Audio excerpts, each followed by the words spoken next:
கிறிஸ்து இயேசுவில் பிரியமான சகோதர சகோதரிகளே, அருள் பணியாளர் பால்ராஜ் அவர் இருக்கும்போது வந்திருந்தேன் ஒரு நவநாள் பூசைக்கு. ஆனால் இவ்வளோ பேரை நான் பார்க்கல. ஆனால் இப்பொழுது உங்கள் அனைவரையும் பார்க்கின்ற பொழுது மிகுந்த மகிழ்ச்சியாக இருக்கிறது. நல்லா இருக்கிறீங்களா? எல்லாருமே நல்லா இருக்கிறீங்களா? சந்தோஷமாக இருக்கீங்களா? இந்த நாளில் இந்த பெருவிழா அல்லது நவநாள் திருப்பலியை சிறப்பிக்கக்கூடிய சகோதர சகோதரிகளுக்கும் அதை உங்கள் பங்கு தந்தைக்கும் அவரோடு இணைந்திருக்கக்கூடிய அருள் தந்தை அவர்களுக்கும் அமல்ராஜ் அவர்களுக்கும் பங்கு மக்களாக உங்களுக்கும் இந்த நாளிலே இப்பங்கின் பாதுகாவலர் திரு இஞ்ஞாசியாருடைய பெருவிழா நல்வாழ்த்துக்களை அன்போடு இந்த நாளில் தெரிவித்துக் கொள்கின்றேன். ஒரு கரம் தட்டி நம்முடைய வாழ்த்துக்களை நம்ம தெரிவித்துக் கொள்வோம். நிறைய பிரசங்கம் நீங்கள் கேட்டிருப்பீங்க, மறையுரை, அப்படி தானே? ஆமாம் இல்லையா? நிறைய கேட்டிருப்பீங்க. இஞ்ஞாசியாரை எதனால எனக்கு பிடிக்கும், இஞ்ஞாசியாரை என்ன காரணத்துக்காக எனக்கு பிடிக்கும்? அமைதியாக இருக்கிறனாலையா? அவர் அமைதியாக இல்லையே, அவர் ஒரு பெரிய போர் வீரன், அப்படி தானே? ஆமாவா இல்லையா? ஆமாம். அப்போ உங்களுக்கு ஏன் அவரை பிடிச்சது? அவர் ஒரு ஜெப வீரர். வெரி குட், கரம் தட்டலாம். அவர் ஒரு ஜெப வீரர். ஜெப வீரராக வர்றதுக்கு முன்னாடி எப்படி இருந்தார்னா அவர் போர் வீரராக இருந்தார். நான் இந்த டாப்பிக்கை பார்த்த உடனே கொஞ்சம் வித்தியாசமாக இருந்தது. பாரு கொடுத்துருந்தாரு, அமைதியாக அஞ்சாது நடப்பவற்றை பார்ப்போமா. சென்டென்ஸ் முடியலை. பார்ப்போமா, பார்ப்போமா. அமைதியாக அஞ்சாது நடப்பவற்றை பார்ப்போமா. கண்டிப்பாக என்ன செய்வோம்? நம்ம பார்ப்போம். இப்போ பார்த்துக்கிட்டு இருக்கிறோம். நீங்கள் இந்த கால சூழலில் செய்தித்தாளில் தொலைக்காட்சியில் பார்க்குறீங்க, ஒரு திருமணம் நடக்குது, அதுக்கு ஊறுப்பட்ட எல்லா நட்சத்திரங்களும் வர்றாங்க, நடிகை நடிகைகள்லாம் வந்தாங்க. எவ்வளோ கோடி செலவாச்சு? எவ்வளோ கோடி செலவாச்சு? 5000 கோடி. ஆனால் எனக்கு 1100 கோடி போட்டுருந்துச்சு. 1100 கோடியா 5000 வச்சுக்கோமே, 5000 கோடி செலவாச்சு. அங்கே அந்த கல்யாணத்துக்கு போனவங்க ஒவ்வொருவருக்கும் என்ன கொடுக்கப்பட்டுச்சு? 2 கோடிக்கு ஒரு வாட்ச் கொடுத்துருக்காங்க. 2 கோடிக்கு வாட்ச் கொடுத்துருக்காங்க. ஆமாவே இல்லையா? இதெல்லாம் நம்ம பார்த்துக்கிட்டு அஞ்சாது அமைதியாக இருந்து கொண்டே இருக்கிறோம். அப்படியே அப்படி தானே? ஆனால் உள்ள நம்ம அமைதியாக இல்லை. உள்ள என்ன செய்கிறோம்? பொறும்பிக்கிட்டே இருக்கிறோம். பொறும்புறம் தானே? அடப்பாவி, இந்த 2 கோடியை கொடுத்தா நான் கோயில் கூட கட்டிடுவேன். 2 பேர்கிட்ட வாங்கினா கோயிலை கட்டி முடிச்சிடலாம். ஆனால் ஒரு பகுதியில் உள்ளவங்க எல்லாம் செய்கிறாங்க, என்ன சேரியிலே வாழ்ந்து கொண்டு இருக்கிறார்கள். இன்னும் ஒரு சாரார் என்ன செய்கிறாங்க? அதிகமாக இந்த பணம் புழக்கம் இருக்குதுங்க. அப்போ இது எப்படிப்பட்ட செயலாக இருக்கும்? இங்கே நம்ம எப்படி அமைதியாக அஞ்சாது நடப்பவற்றை பார்த்து கொண்டிருக்க முடியும்? யார் கேள்வி கேட்பா? நீங்கள் கேள்வி கேட்டீங்கன்னா என்ன செய்வாங்க? அடுத்த நாள் என்ன செய்வாங்க? உங்கள் இல்லத்திற்கு ரைடு வந்துடும், அவ்வளோதான். இப்படியாக யாரும் என்ன செய்ய மாட்டாங்க, எந்த விதமான. ஆனால் இந்த புனிதருடைய வாழ்வில் அவர் என்ன செஞ்சார்? அமைதியாகவும் அஞ்சாது நடப்பனவற்றை பார்க்கக்கூடிய ஒரு ஆற்றலை இறைவன் என்ன செஞ்சார்? அவருக்கு இஞ்ஞாசியாருக்கு கொடுத்தார். ஒரு மிகப்பெரிய ஒரு மாட மாளிகை அங்கே பிறந்த இந்த புனிதர் என்ன செய்கின்றார்? ஒரு போர் வீரனாக தன்னையே தயார் செய்து கொண்ட தருணம். நீங்கள் வாஸ்து பார்த்துருப்பீங்க, அந்த கோட்டையை சுற்றி பிரான்ஸ் படைகள்லாம் வருது. அப்போ வர அந்த கடுமையான அந்த போர் கலவரத்தில் இவர் பாதிக்கப்படுகின்றார். அப்போ என்ன செய்கிறாரு? அவரை மருத்துவமனையில் சேர்க்கிறார்கள். அங்கு கொடுக்கப்பட்ட நற்செய்தியானது அவருடைய வாழ்வை முற்றிலுமாக மாற்றி போட்டது. அப்போ தான் இந்த இதுவரை போரில் கிடைக்காத அந்த சந்தோஷம், அமைதி, நிறைவு அங்கே அமர்ந்திருக்கின்ற பொழுது, மருத்துவமனையில் அமர்ந்திருக்கின்ற பொழுது, சிந்திக்கின்ற பொழுது, ஆண்டவருடைய வார்த்தையை வாசிக்க வாசிக்க, புனிதருடைய வார்த்தையை வாசிக்க வாசிக்க அவருடைய வாழ்க்கையில் ஒரு மிகப்பெரிய மாற்றத்தை ஆண்டவர் கொடுத்தார். Praise the Lord. ஆக அந்த ஒரு மாற்றத்தை தான் என்ன செய்கின்றாங்க? ஆண்டவர் நமக்கும் கொடுக்க காத்திருக்கின்றார். எப்போ? நாம் அமைதியாக அஞ்சாது நடப்பவற்றை பார்த்து கொண்டிருக்கிற பொழுது. இதை முழுசாக சென்டென்ஸ் முடிக்க முடியாது. அங்கே நீங்கள் என்ன செய்ய, நம்ம இன்டர்னல் பீஸ், நம்ம மனது உள்ளே இருக்கக்கூடிய ஒரு மன அமைதியை நாம் பெறவில்லை என்றால் என்ன செய்ய முடியாது? நாம் பொறுமை கொண்டே தான் இருப்போம் இந்த கால சூழலை பார்த்து கொண்டு. ஆனால் இந்த புனிதருடைய வாழ்க்கை என்ன செஞ்சார்? அதை வாசிக்க வாசிக்க ஆண்டவர் என்ன செய்கிறாரு? நீ அடுத்த காரியத்தை என்ன செய்யணும்? இன்னும் எவ்வாறு உன்னுடைய வாழ்வை திட்டமிட வேண்டும் என்று அவருக்கு அறிவுறுத்தப்பட்டது. இன்றைய முதல் வாசகத்தில் சரி ஆண்டவர் இந்த சிறிய எப்ராஹிம் போர் இஸ்ரேல் மக்கள் மத்தியில் ஒரு முக்கியத்துவம் வாய்ந்த ஒரு சூழல். அதில் ஆண்டவர் என்ன செய்கிறார், எசாயாவை பயன்படுத்தி அங்கே ஆகாபுக்கு சொல்லக்கூடிய வார்த்தை, அந்த அரசனுக்கு சொல்லப்பட்ட வார்த்தைகள் ஆண்டவருடைய திட்டம் அங்கே என்ன செய்யாது, யாரும் மழுங்கடிக்கப்படாது, மறுக்கப்படாது. ஆண்டவருடைய திட்டத்தை நாங்கள் நிறைவேற்றிய அவர். நாம் விழியத்தில் பார்க்க நிறைய காரியங்கள் ஆண்டவருடைய திட்டமாக இருந்தால் மட்டும்தான் அது அன்றும் சரி இன்றும் சரி நம்முடைய வாழ்விலும் நடந்தேறி கொண்டே இருக்கிறது. ஆமாம் இல்லையா? நம்ம ஒரு காரியத்தை செய்யணும்னு ஆசைப்படுறோம், அதை நம்ம திட்டம் என்ன செய்யாது, நிறைவேறாது. நீங்கள் நிறைய அதை வாழ்க்கையில் அனுபவித்து பார்த்துருக்கலாம். ஆக கடவுள் என்ன விரும்புகிறாரோ அது நிறைவேறியாக வேண்டும். என்னுடைய வாழ்க்கையில் ஒரு 2 முறை அந்த நிகழ்வை நான் கண்டுகொண்டேன். கருமாத்தூரில் படித்து கொண்டிருந்த பொழுது, அப்போ பேடில் போட்டிருந்தாங்க, மாணவ தலைவனாக இருந்தபோது நான் அந்த ஆண்டை முடித்து போகக்கூடிய தருணம், 3ஆம் ஆண்டு படித்து கொண்டிருந்தேன். குரு மாணவராக படித்து கொண்டிருந்த பொழுது எனக்கு விளையாட்டில் இந்த பேஸ்கெட் பால் அதிகம் கற்றுக்கலை. அப்போ இந்த ஆண்டாவது கொஞ்சம் கற்றுக்க வேண்டும் என்று ஆர்வத்தோடு விளையாட சென்றபோது இந்த கையை உடச்சிக்கிட்டேன். இடது கையை உடச்சிக்கிட்டேன். அப்போ எனக்கு என்னடா, நம்ம வேலையை செய்ய முடியாது, தேர்வு வரக்கூடிய தருணங்கள், அதை எழுத முடியாது. அப்படி கடினமாக நான் துன்பப்பட்ட வேளையில் நான் அவ்வளோ ஒரு ஆக்ரோஷம் என்ன செஞ்சேன், இந்த பையனை தள்ளி விட்டேன், அவனை பழி வாங்கினேன் எப்படியாவது என்ற அந்த நோக்கத்தோடு என்ன செய்து கொண்டிருந்தேன், நான் பயணம் செய்து கொண்டிருந்தேன். அப்போ எங்களுக்கு அதிபராக இருந்தவர் அருள் தந்தை ஆர்வி மத்தியாஸ் அவர்கள், நமது மறை மாவட்டத்தை சார்ந்தவர். அப்போ அவர் தான் அதிபராக இருந்தார். இங்கே வா அப்படின்னு கேட்டார். ரூமுக்கு போய் உட்காந்துருந்தேன். அவர் ரூம்லேருந்து வரலை. எனக்கு அவ்வளோ அந்த வேகம் அப்படியே கொஞ்சமாக குறைஞ்சது. அப்போ என்கிட்ட பேசுகின்ற பொழுதும், இப்போ நடக்கக்கூடிய காரியங்கள் என்ன செய்ய வேண்டாம், நீ எதையும் வேகமாக எடுத்துகிட்டு போய் அதை பழி வாங்கணும், அவனை கூப்பிட்டு திட்டணும் அப்படிங்கிறத நீ செய்யக்கூடாது. இது ஒன்றும் செய்யாது, நாங்கள் பார்த்துக்கிறோம், சரியா, நீ அமைதியாக போய் என்னுடைய காரியத்தை செய் என்று சொன்னார். அதற்கப்புறம் இந்த அமைதியாக நடந்தவற்றை எல்லாம் நான் என்ன செஞ்சேன், அந்த நாட்களில் அசை போட்டு பார்த்தேன். துன்பப்பட்டாலும் கூட, கடினப்பட்டாலும் கூட, ஒவ்வொரு சூழலிலும் நான் இந்த தந்தை சொன்ன வார்த்தைகளை நினைவு கூர்ந்து என்ன செஞ்சேன், அப்படியே நடந்த காரியத்தில் என்ன நினைவு கூர்ந்து கொண்டே இருந்தேன். ஒரு மனதிற்கு ஒரு அமைதி கிடைத்தது.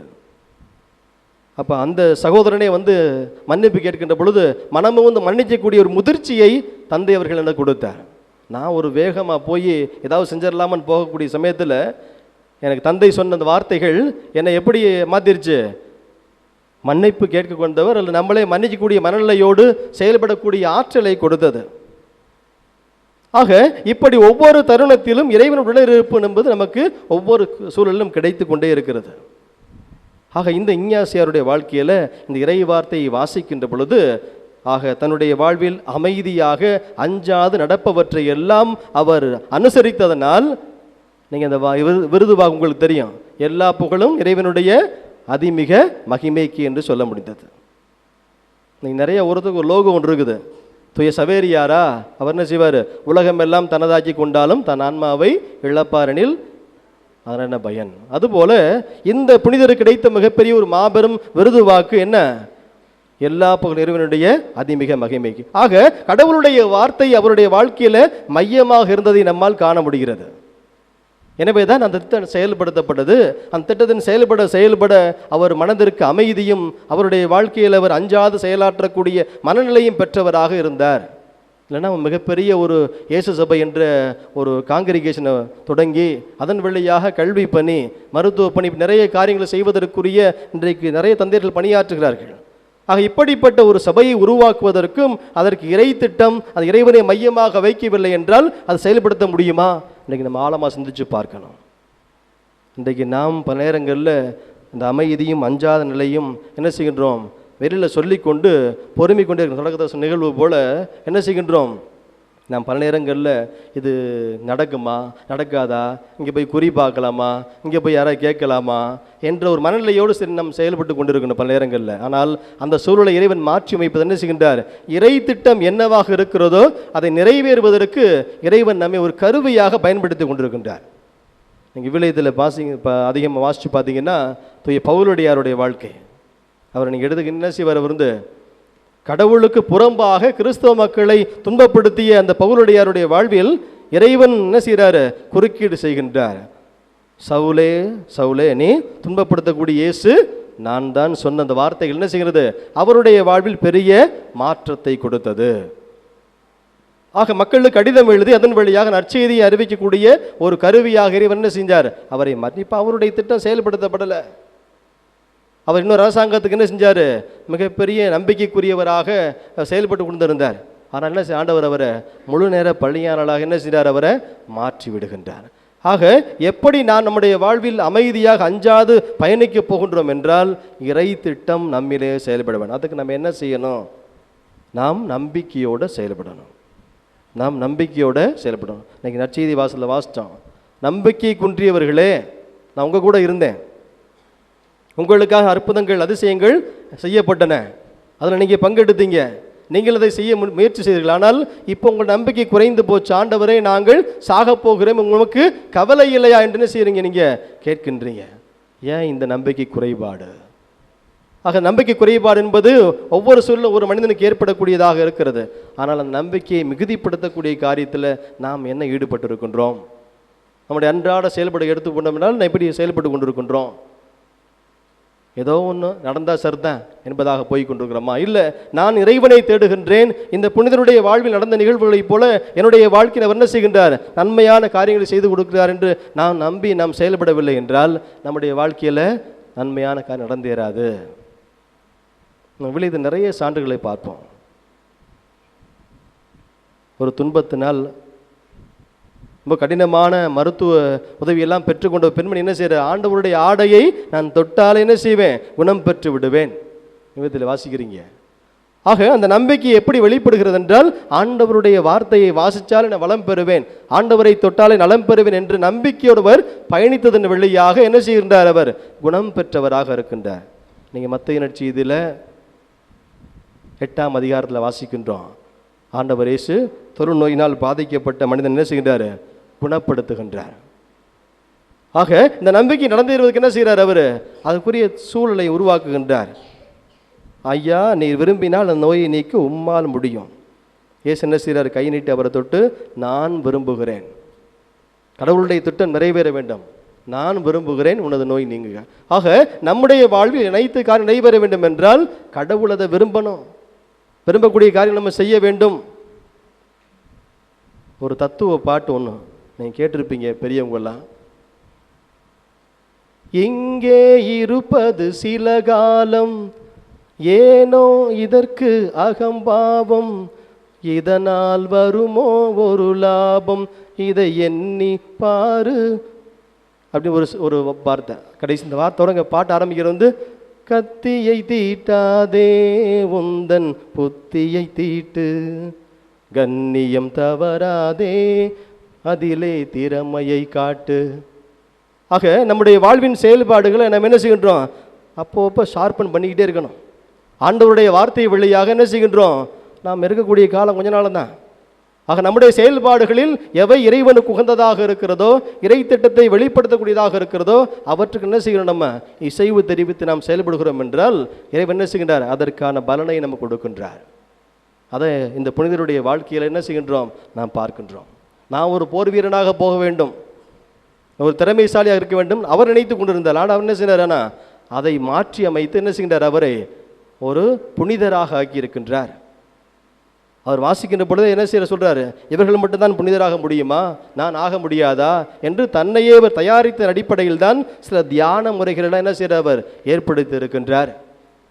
அதன் வழியாக எவ்வாறு இறைவனோடு நாம் ஒன்றிணைய வேண்டும், ஐக்கியப்பட வேண்டும், அவருடைய வார்த்தைக்கு செவிமடுக்க வேண்டும் என்றெல்லாம் நமக்கு சொல்லப்படுகின்றது. ஆக இப்படியாக நம்முடைய வாழ்வில் இறை நம்பிக்கையோடு வாழக்கூடிய ஒவ்வொரு செயல்பாடும் தான் இறை திட்டம் நிறைவேறுவதற்கான காரியத்தை கொடுக்கும். அதை இந்த புனிதர் என்ன செய்தார்? தன்னுடைய வாழ்க்கையில் செயல்படுத்தி காண்பித்திருக்கின்றார்.